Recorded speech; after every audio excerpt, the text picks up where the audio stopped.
bem, senhoras e senhores, está começando mais um Não Viaja. Finalmente, toca aquela música do Aleluia depois. Finalmente, nós estamos gravando Não Viaja depois de 4 semanas, quase um mês sem gravar. Finalmente nós conseguimos gravar esse vídeo. Por que nós não ficamos tanto tempo assim sem postar nenhum vídeo no canal? Bom, na primeira semana eu estava bastante tarefado com os projetos da faculdade, trabalhos da faculdade, enfim. Então não deu tempo de nós gravarmos ou preparar material para a gravação do vídeo. Na segunda semana houve problemas com o nosso antigo estúdio, tanto que você pode ver aqui atrás está tudo diferente. Infelizmente nós tivemos que sair daquele estúdio e vir para esse. Aqui eu estou na biblioteca da minha faculdade gravando. Então nessas 3 semanas a gente estava com esse problema de achar um lugar para gravar e finalmente a gente conseguiu. E hoje nós estamos aqui para gravar essa coisa e colocar um canal, um vídeo no canal para vocês. Porque tem muita gente me cobrando que Paulo, faz um vídeo lá, depois não bota outra, história mais ou menos, né? Mas enfim, finalmente a gente conseguiu gravar esse vídeo e talvez até o final de semana aí, até semana que vem, não, mentira, até o final de semana esse vídeo já tá no canal para vocês curtirem, darem like, curtir, compartilhar, enfim, acompanhar o nosso trabalho também. No Não Viaja de hoje nós vamos falar de um assunto um tanto quanto pecaminoso. Eu sei que você pode estar ouvindo bastante aí no fim de semana a pregação na sua igreja, falar sobre pecado, sobre inimigo. E nós vamos também tratar hoje no Não Viaja sobre pecado. O título do Não Viaja vai ser Assumindo a Culpa. Tá, Paulo, o que isso tem a ver? Eu ouço muitas pessoas falarem, amigos da comunidade a qual frequento, irmãos e pregações também, falar sobre pecado. Mas eu fico me preocupando, eu me preocupo, aliás, porque essa ênfase dada ao pecado me parece um tanto quanto diferente do que a Bíblia fala. E essa dimensão que é dada ao pecado e a culpa do pecado também me parece diferente do que a Bíblia nos ensina, do que a Bíblia nos fala. Geralmente o pecado é tido como algo do encardido, do capeta. É algo que o capeta nos leva a cometer. E sempre é algo exterior ao homem. E nunca há algo que vem do próprio homem, que parte do próprio homem. Mas sempre é algo exterior. Sempre é uma ação demoníaca. Até as comunidades neopentecostais, e infelizmente as pentecostais também estão começando a ter essa ênfase nas suas pregações, de que o pecado é uma opressão demoníaca. E tudo que acontece de ruim na nossa vida é sempre uma opressão demoníaca e a pessoa precisa passar por um desencapetamento ou a sessão de descarrego para que saia esse demônio que está possuindo a pessoa e a pessoa pare de pecar. Mas me parece que a Bíblia não fala isso. Em Mateus capítulo 15, versículo número 20, e alguns versículos antes, principalmente o 18, 19 ali, Jesus fala a respeito deste pecado que parte do ser humano. Eu estou com a Bíblia em mão aqui, eu vou ler para você achar, faz teologia e não lê a Bíblia. Diz assim, 15 e 18. Mas o que sai da boca procede do coração. É isso que torna o homem impuro. Com efeito, é do coração que procedem más intenções. Assassínios, adultérios, prostituições, roubos, falsos testemunhos e difamações. São essas coisas que tornam o homem impuro, mas o comer sem lavar as mãos não torna impuro. Tá, esse texto aqui, para dizer que eu não estou pegando o texto fora de contexto, esse texto aqui vai falar de Jesus estar lá conversando com os fariseus chegam para ele e perguntam assim, mas teus discípulos estão comendo sem lavar as mãos. Tá, de Jesus, como um bom homem, sempre gostava de cortar os fariseus, deu aquela nos dedos deles dizendo, olha, o que entra pela boca do homem não é o que contamina ele, mas sim o que sai. E os discípulos depois falando assim, os fariseus não gostaram muito do que o senhor falou aí. Jesus falou assim, dane-se, tô nem aí. Não está escrito isso lá, tá? Isso aqui é tradução livre minha.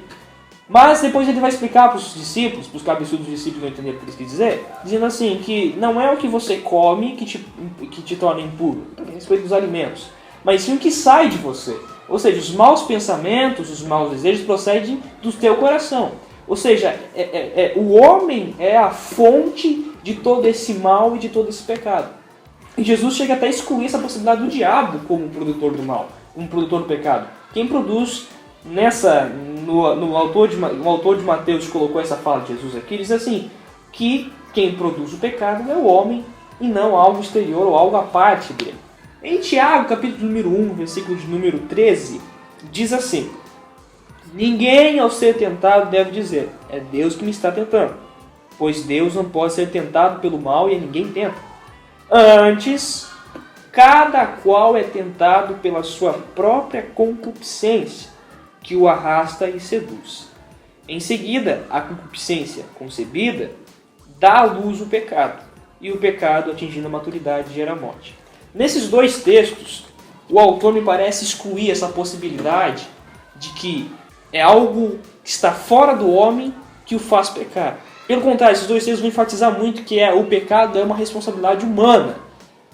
E me parece que essa teologia da prosperidade, que o pentecostalismo também está absorvendo essa teologia, e dizer que essa opressão demoníaca, que o diabo é responsável pelo mal e pelo pecado, esses textos derrubam essas teses, porque eles colocam que o ser humano é responsável pelo mal, o ser humano é responsável pelos maus desejos e pelo pecado. Sendo assim, então, o pecado origina-se no coração humano. Tá, você vai me dizer assim, tá, Paulo, mas Gênesis 3, lá que a serpente tentou Adão e Eva, tá. Ok, mas você vê que há uma diferença entre uma força externa e uma vontade interna. Eu não estou aqui excluindo a possibilidade do diabo como produtor de uma tentação, enfim, não é essa a minha intenção. Tanto que nós estamos falando em termos religiosos, que o pecado apenas também se aplica, essa palavra pecado aplica-se apenas em termos religiosos. E como eu estou falando nesse sentido, em termos religiosos, eu não estou tirando ou excluindo essa possibilidade do diabo como produtor de uma tentação ou algo do gênero.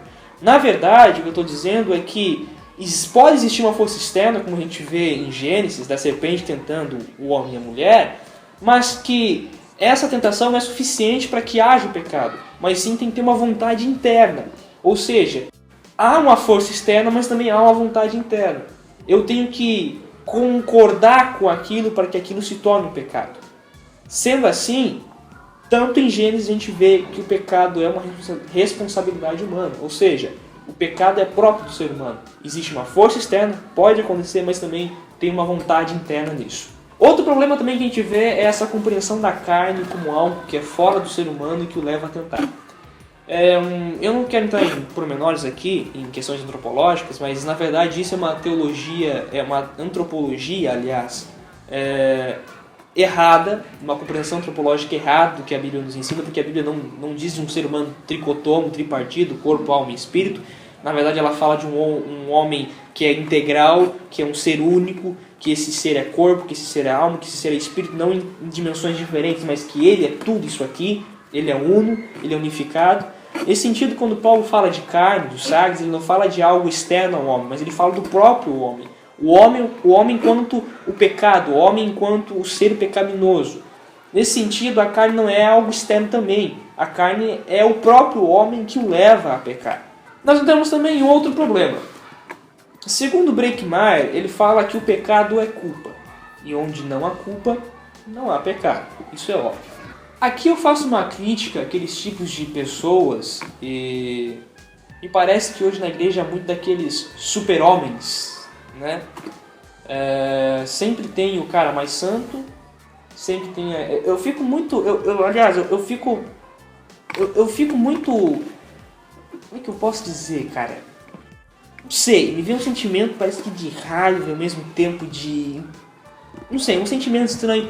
Quando você vê aqueles pregadores que sobem em cima do púlpito, aqui até os pastores das igrejas, que sobem em cima do púlpito e dizem que o cara ora não sei quantas horas, e lê a Bíblia não sei quantas horas, não sei quantos capítulos por dia, e jejua, e sobe no monte, e vê folha pegar fogo, árvore ficar luminosa.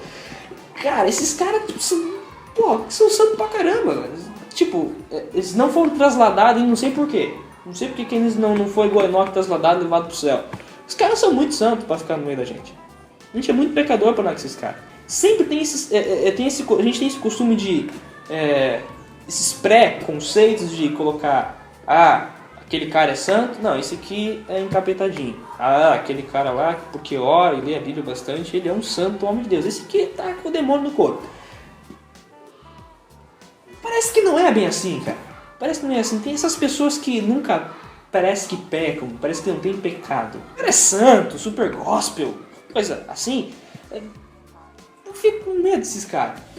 Fico com medo porque não parece coadunar ou com a nossa realidade. A gente fica sempre naquela frustração, sabe? De querer alcançar a pessoa, de querer ser com a pessoa, mas você nunca vai conseguir porque o ser humano não é assim. Nesse sentido, o pecado, ele também se expressa como vanglória. Esse ar de santidade, aliás, essa falsa santidade, dessa vanglória, esse sou intocável, esses tipos de pastores também que são intocáveis, que não se dão com a comunidade, têm que viver afastado porque eles são santos. Esse tipo de pensamento também é uma manifestação do pecado.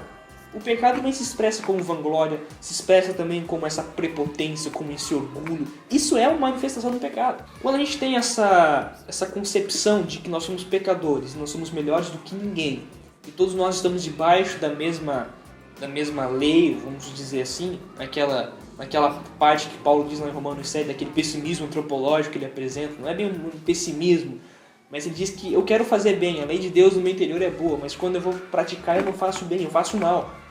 Todo ser humano é assim. E parece que essa concepção do pecado ela anula esse otimismo antropológico e anula essas certas ilusões pessoais, dizer, eu sou o cara, eu sou bom, eu sou isso, eu sou aquilo.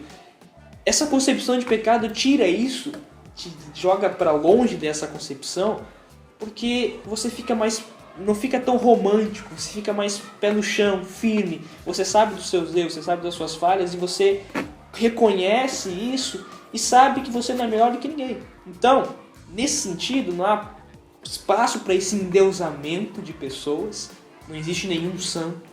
Na verdade, todos nós somos pecadores, necessitamos da graça de Deus. Então, quando a gente se sente culpado, nós podemos ter certeza que é esse Espírito de Deus, esse Espírito eterno que está dentro de nós e ele clama, ele nos, vamos dizer assim, aciona essa ética, essa moral, essa consciência que nos faz ter consciência de que nós somos pecadores, nós necessitamos de uma cura, nós necessitamos de restauração, necessitamos de um novo nascimento. Pois bem, o pecado não é apenas algo que uma ruptura entre o meu relacionamento com Deus. Ele é muito mais abrangente que isso. Ele é uma ruptura entre o meu relacionamento, além de ser com Deus, com o próximo, comigo mesmo e com o resto da criação. Eu sei que falar de pecado hoje parece um pouco antipático, parece um pessimismo antropológico, mas é a realidade. Na verdade, como já falei, ele nos permite essa consciência de pecado, de que somos pecadores, que precisamos dessa graça divina. Ele nos deixa com o pé no chão, não tão românticos. Nós vivemos a humanidade certa, nós vivemos essa humanidade a qual nós somos criados para ser.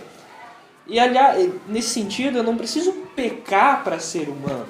É diferente, o pecado não é na essência humana, ou seja, Deus não nos criou para ser maus.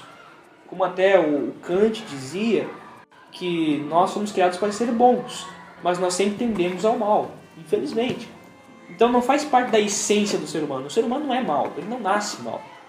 Aliás, isso faz parte da existência. Ou seja, nessa existência que nós estamos, no meio que nós estamos convivendo, nós passamos a conhecer o pecado, nós passamos a praticar ele algum dia. Em vista dessa noção de pecado, você assumir a culpa desse erro e não ficar terceirizando, ou seja, colocando a culpa numa pessoa, colocando a culpa no diabo, colocando a culpa na carne, colocando às vezes até a culpa em Deus, nós conseguimos ter consciência dessa culpa e nós, nesse assumir a culpa, nós temos consciência de quem nós somos e temos mais força para lutar contra nós mesmos, porque a guerra não é contra lá, é contra aqui, é contra eu. E até o Tomás de Kempis disse uma vez que não há batalha mais ferrenha do que aquele que luta contra si mesmo. Então é uma luta difícil, nós temos certeza de que a graça de Deus ela nos ajuda nessa batalha e com certeza nós vamos vencê-la. Pois bem, senhoras e senhores, esse foi o Não Viagem, espero que vocês tenham gostado desse vídeo. E para que haja mais vídeos no canal também, por favor, não, estou implorando já de novo.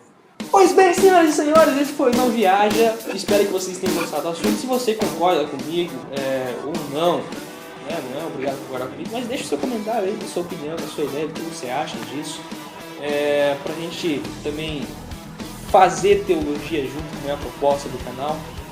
Se possível aí eu vou estar lendo comentário, respondendo, pensando sobre o que você vai falar.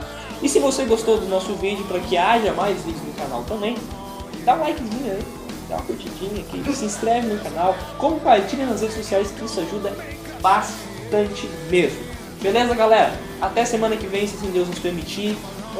Tenha um bom restante de semana aí, que Deus te abençoe. E se Deus permitir, na próxima semana nós estaremos de volta com mais um vídeo e também mais uma novidade do canal, beleza? Valeu, Deus te abençoe.